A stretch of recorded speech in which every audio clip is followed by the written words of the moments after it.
Bienvenue dans Éveil et Résonance, le podcast qui t'invite à ralentir, à respirer et à t'ouvrir à la sagesse qui réside en toi. Je suis Patricia Lacoma, coach de vie et créatrice de ce lieu de partage et de réflexion. Ici, je partage avec toi des clés pour nourrir ton bien-être intérieur, retrouver ton équilibre et t'accompagner dans ce voyage merveilleux qu'est la vie. Au travers de réflexions, de témoignages inspirants, de conseils pratiques, mais aussi de moments de calme et de silence, ce podcast est un espace où tu peux t'autoriser à être pleinement toi. Que tu sois en quête de sens, que tu cherches à surmonter des obstacles ou simplement à te reconnecter à ton âme, à ton intuition, tu es au bon endroit. Et si tu écoutes ce podcast, ce n'est pas par hasard, tu as été guidé. Régulièrement, nous prendrons ensemble quelques minutes pour écouter la résonance profonde de ton être et éveiller la beauté et la puissance qui t'habitent. Alors, trouve un moment pour toi, installe-toi confortablement et laisse-toi guider. Aujourd'hui, je te propose un voyage au cœur de ton histoire. Un voyage pour comprendre comment les croyances et le conditionnement reçu dans l'enfance peuvent encore influencer ta vie aujourd'hui et surtout comment t'en libérer pour écrire ton propre scénario de vie. Le conditionnement, qu'est-ce que c'est ? À la naissance, on est libre, spontané, connecté à nos émotions. D'ailleurs, on n'a que 4 émotions de base à la naissance. La peur, la colère, la tristesse et la joie. Puis, peu à peu, on apprend à faire comme les grands, par le biais de l'éducation qu'on nous inculque. Et tout cela pour obtenir amour et reconnaissance de nos pères. Donc la famille, l'école, la société posent leurs codes et c'est normal, c'est ainsi que l'on grandit. Mais ce conditionnement crée aussi des croyances qui peuvent devenir limitantes et nous brider dans notre épanouissement de vie d'adulte. À l'adolescence d'ailleurs, en fait, on commence à sentir ce mal-être, sans savoir exactement d'où il vient. Alors on se rebelle aussi contre nos parents, on essaie de lutter, et souvent on finit malgré nous par rentrer dans le scénario que nos parents avaient imaginé, croyant que c'est ce qu'il faut faire, et donc on rentre dans le moule. Pour bien comprendre l'impact du conditionnement sur notre vie, je vais te partager ma propre histoire en fait et surtout en fait le propre conditionnement que moi j'ai reçu pendant mon enfance. Donc en fait, nous on était une famille, c'était un petit peu une famille un peu difficile et l'adulte référent chez moi, c'était ma maman. Donc ma maman m'a inculqué depuis toute petite que la vie est très dure, le couple rend malheureuse, les enfants, ça complique la vie, encore plus d'ailleurs, déjà que le couple c'est compliqué, donc les enfants ça complique la vie. L'argent est difficile à gagner, donc il faut se priver, il faut épargner au maximum parce qu'on ne sait jamais de quoi demain sera fait. Pleurer, c'est un signe de faiblesse, etc., etc. Bref, j'ai intégré tout ça, et donc je me suis construit une véritable armure. Une armure que ma mère elle-même s'était fabriquée, bien entendu, puisqu'elle m'a inculqué ses croyances. Et comme maman était notre adulte référent, bien entendu, j'ai tout assimilé, j'ai tout bien intégré. Donc moi, je voulais être forte comme maman, puisque maman, c'est un exemple, c'était une guerrière pour moi. Mais au fond de moi, il y a une petite voix, certainement ma petite voix intérieure qui me parlait, et je rêvais d'amour, de joie et d'une vie différente, parce que la vie de mes parents, ça me faisait vraiment pas rêver, et j'avais vraiment pas envie de reproduire ce schéma de vie. Donc, au fond de moi, je me disais: «Non, non, moi, il faut que je vais me marier, je vais avoir des enfants, une belle vie de famille, être épanouie et cetera». Donc je me suis mariée, j'ai eu des enfants, mais en fait, sans m'en rendre compte, alors même que je voulais sortir de ce schéma, j'ai reproduit exactement le même schéma. En fait, j'ai eu le même comportement, du fait des croyances que l'on m'a inculquées, j'ai eu exactement le même comportement, que ma maman et de ce fait, mon couple, ça a été un fiasco. L'arrivée des enfants, j'ai eu 2 enfants en fait, ça comme le couple était, battait déjà de l'aile en fait, l'arrivée des enfants a encore complexifié la chose et donc là, effectivement, ça conforte un petit peu ce que me disait maman, que les enfants compliquaient encore plus la vie et donc je me suis tellement aussi, endurcie et créé une armure qu'en fait j'étais super dure, super exigeante et très rigide. D'ailleurs, même dans l'éducation de mes enfants, j'ai été très dure. Moi, je n'élevais pas la voix, j'avais pas besoin, juste je les regardais et ils comprenaient et ça mouftait pas. Donc c'est pas forcément non plus valorisant. Jusqu'au jour où en fait, voilà, rien ne fonctionnait, correctement, j'étais pas bien, j'étais mal dans ma peau et à 38 ans, en fait, tout a explosé. J'ai fait une super grosse dépression et là, en fait, finalement, ça a été une libération. Heu et c'est là, en fait, que j'ai compris, au moment de ma dépression, une fois que j'ai travaillé sur moi, que même en étant consciente de ce que je voulais éviter, je l'avais totalement reproduit et c'est ça, en fait, la force du conditionnement. C'est là où, en fait, je voulais vraiment vous signaler, en fait, l'impact du conditionnement, heu, même si j'avais pas envie de reproduire le schéma, malgré tout, les croyances, elles sont tellement ancrées, en fait, que, inconsciemment, on refait la même chose. Donc l'objectif, c'est effectivement de se libérer, de ce conditionnement et de ces croyances limitantes. Alors, pour se libérer, en fait, il y a des étapes clés par lesquelles il faut passer. On ne peut pas passer outre, c'est impossible. Donc la première chose à faire, c'est effectivement de prendre conscience, de conscientiser et d'identifier les croyances qu'on t'a transmises et qui guident encore tes choix. Donc là, il faut tout décortiquer, faire la liste des croyances. En fait, il faut vraiment que tu arrives à comprendre pourquoi aujourd'hui tu agis de telle manière dans telle situation, de telle manière dans telle situation. Et ça, c'est hyper important. Et d'où ça vient? Quelle en est l'origine? Est-ce que ça vient justement du schéma répété? Donc ça, c'est très très important. Après, attention, il y a aussi des bonnes choses que l'on peut garder de ses parents, hein, bien évidemment, tout n'est pas à jeter. Il y a des croyances, tout comme il y a des valeurs, en fait, qui certes sont empruntées, mais qui sont bonnes et qui résonnent en nous. Donc ça, bien sûr, c'est à toi de faire le tri. Mais la 1 chose à faire pour se libérer de tout ça, c'est vraiment de prendre conscience des schémas, en fait, que tu répètes et donc des croyances limitantes qui t'empêchent d'être toi-même. Ensuite, tout ça, donc ça peut être assez éprouvant, hein, bien évidemment, selon ce que tu as vécu et selon, l'impact que ça a eu dans ta vie d'adulte. Il te faut accepter. Mais alors accepter sans juger. Parce qu'en fait, ni toi ni tes parents sont coupables. Vous êtes enfin, ni toi ni ses parents sont coupables. C'est, parce qu'en fait, eux aussi ont été conditionnés. Toi, tu as été conditionné, mais eux aussi, par leurs parents.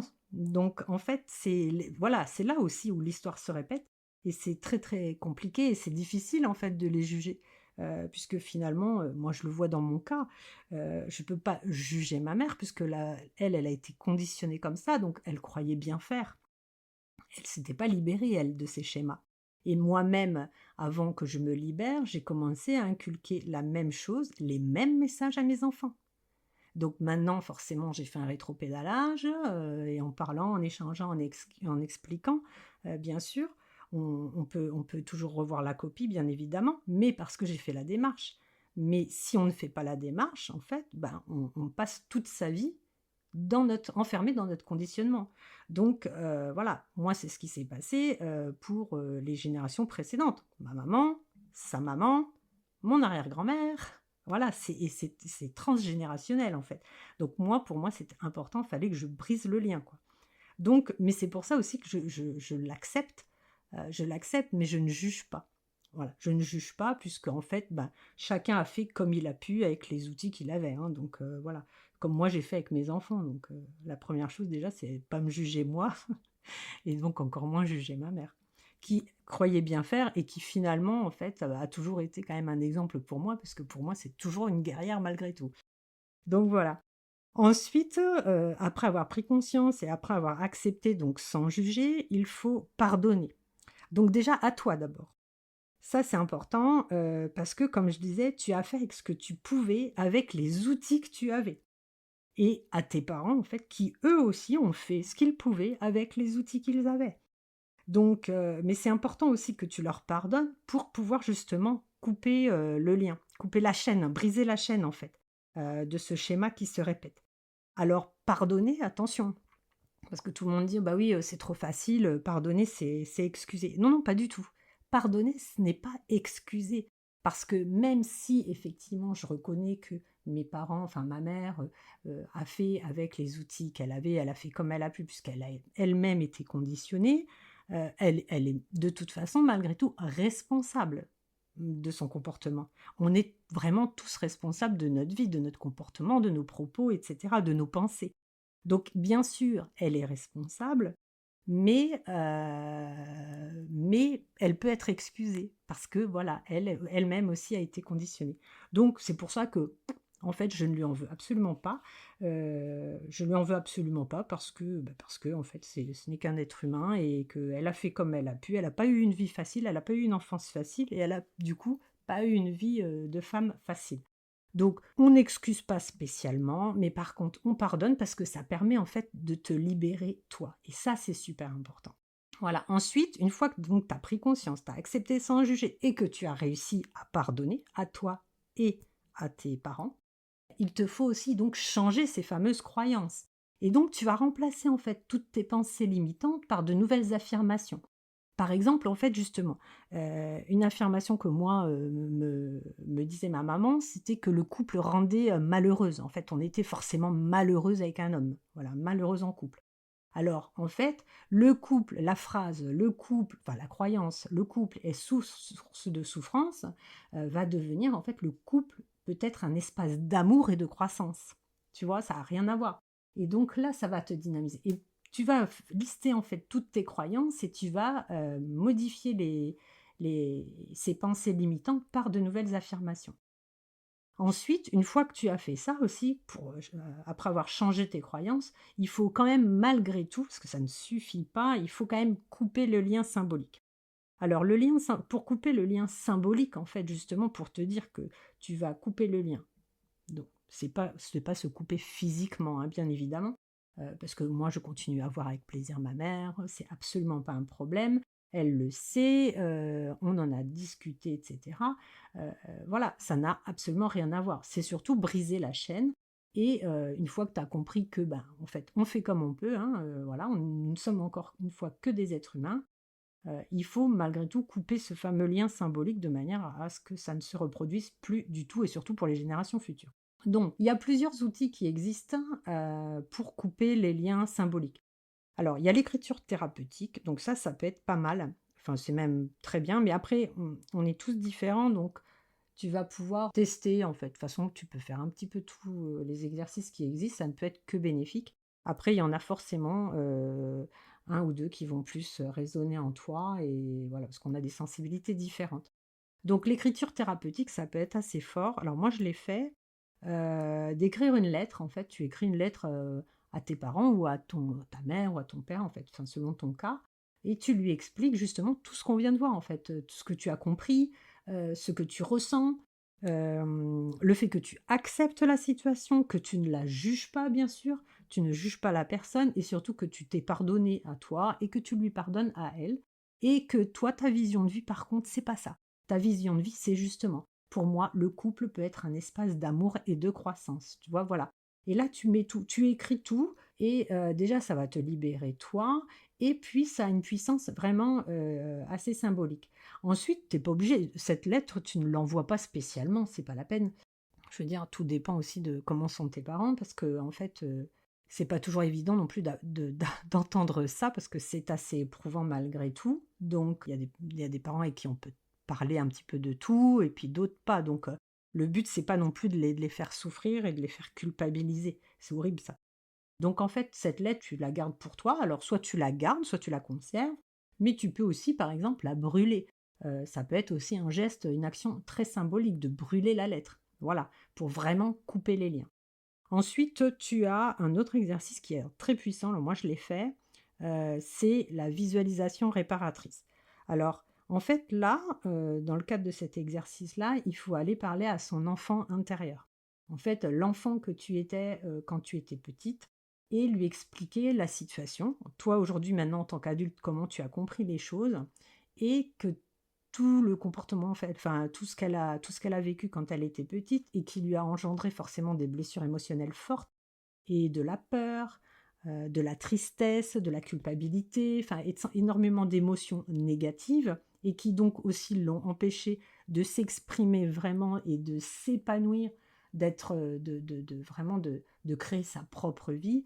En fait, lui expliquer qu'elle n'est absolument pas responsable de la situation, que ça relève de la responsabilité des adultes et il faut justement la rassurer, lui expliquer qu'aujourd'hui, maintenant, en tant qu'adulte, tu vas prendre soin d'elle et que vous allez construire une nouvelle vie ensemble.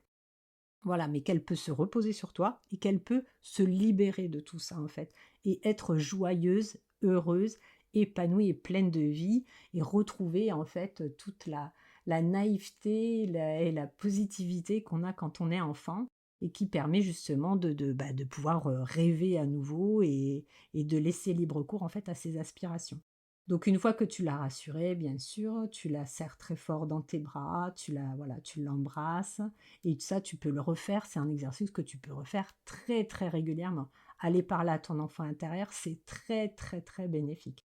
Donc ça, c'est très important. Alors c'est pareil, ça peut être très, très éprouvant émotionnellement. Donc ça, voilà, il faut le faire quand tu es vraiment toute seule, tranquille euh, et prête aussi, prête à le faire.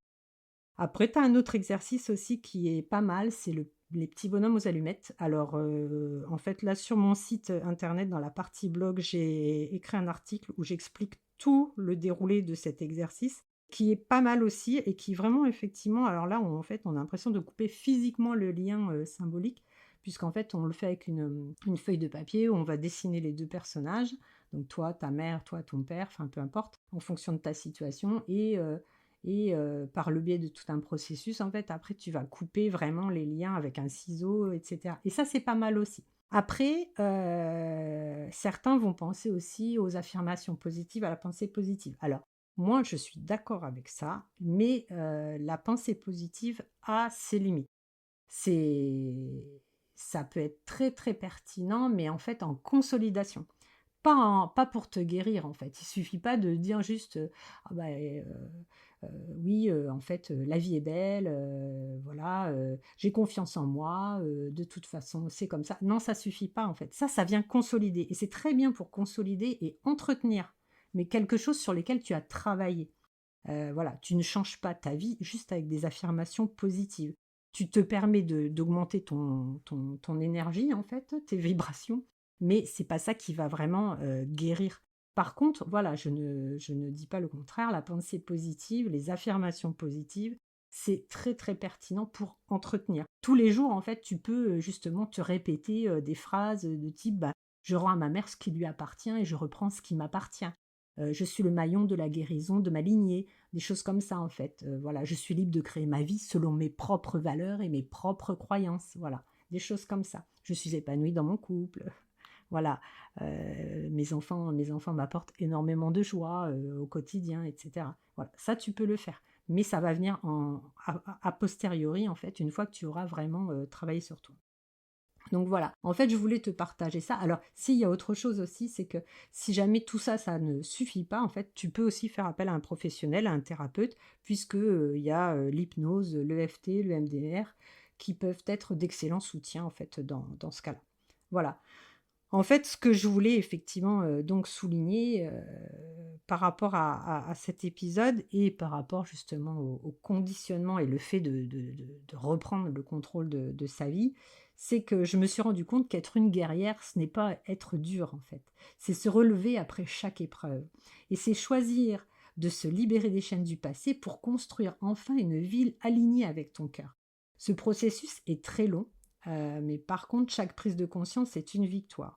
Par contre, il faut vraiment que tu sois patient parce que tu ne vas pas changer ta vie en 21 jours, hein, comme on peut le lire sur certains livres.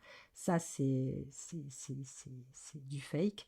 Donc voilà, mais vraiment, chaque jour, tu fais un petit pas, un petit pas, un petit pas, et tu vas voir, en fait, les résultats sont vraiment très probants. Donc, ça t'encourage et franchement, voilà, chaque prise de conscience, chaque petite avancée est une victoire. Alors, pour terminer cet épisode, en fait, je vais te laisser avec une question.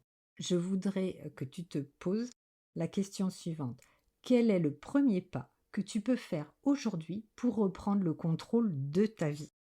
Voilà, je te laisse méditer là-dessus, puisqu'en fait, tous ces épisodes de podcast permettent en fait de se poser des questions, de faire une petite introspection et de pouvoir se repositionner aussi dans sa vie. Donc voilà, je répète, quel est le premier pas que tu peux faire aujourd'hui pour reprendre le contrôle de ta vie? Alors, si tu ressens le besoin aussi d'être accompagné dans ce processus, sache que je propose un atelier que j'anime chaque mois en visio, un atelier de 2 heures qui va te permettre de travailler vraiment en profondeur sur la réécriture de ton scénario. Tu trouveras toutes les infos sur mon site. En attendant, je te souhaite une excellente continuation et surtout, prends bien soin de toi. Toi aussi, tu es une guerrière. Merci d'avoir pris ce moment pour toi, avec moi. J'espère que cet épisode t'a permis de te recentrer et de te rappeler que tu as en toi tout ce dont tu as besoin pour avancer à ton rythme. Si cet épisode t'a inspiré, je t'invite à t'abonner au podcast, à laisser un commentaire ou à le partager avec une amie qui en aurait besoin. Ton soutien est précieux et me permet de continuer à diffuser cette énergie de bienveillance et de transformation. Tu peux aussi me retrouver sur les réseaux sociaux pour échanger, poser tes questions ou partager ton ressenti. Et souviens-toi, chaque petit pas compte. Prends soin de toi et à très bientôt pour un nouvel épisode d'Éveil et Résonance.